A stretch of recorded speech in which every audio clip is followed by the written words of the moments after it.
জাতীয় পার্টি সম্পর্কে বিএনপির অবস্থান স্পষ্ট করতে হবে। এই কুসুম কুসুম প্রেম আপনারা আওয়ামী লীগের সাথে দিয়েছিলেন, এখন জাতীয় পার্টির সাথে দিচ্ছেন।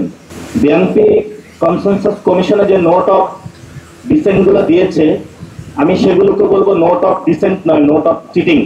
এই নোট অফ চিটিং এর মাধ্যমে তারা পুরো সমগ্র বাংলাদেশের 18 কোটি মানুষের সাথে প্রতারণা করতে চেয়েছিল।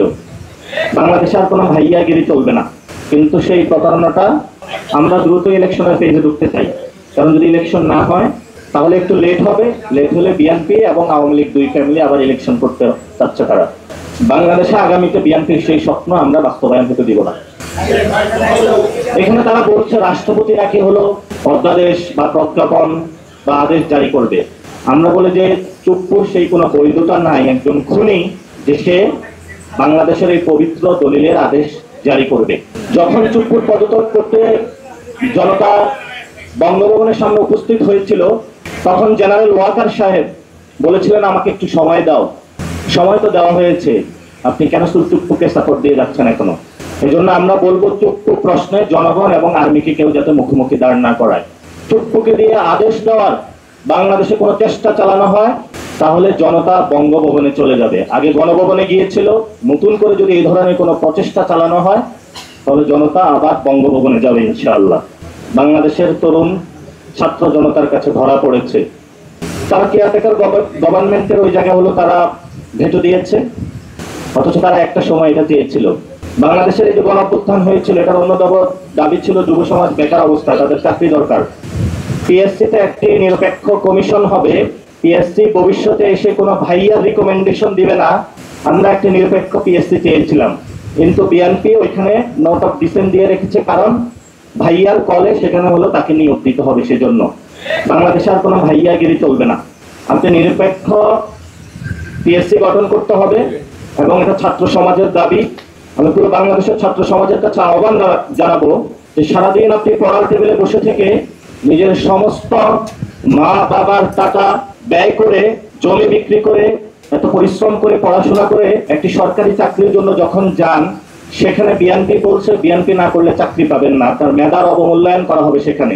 এই জন্য যদি কনসেনসাস কমিশনের উপরে কোনো বিএনপি আঁচড় বসাতে চায়, ছাত্র সমাজকে ঐক্যবদ্ধভাবে আহ্বান জানাবো যে নিজের অধিকারটা আপনারা রাজপথ থেকে বুঝে নেবেন।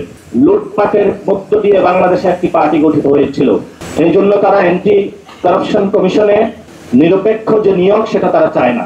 কারণ বাংলাদেশে তারা দুর্নীতিতে চ্যাম্পিয়ন হয়েছিল, দুর্নীতির ধারাবাহিকতা বাংলাদেশে তারা আজীবন চলমান রাখতে চায়।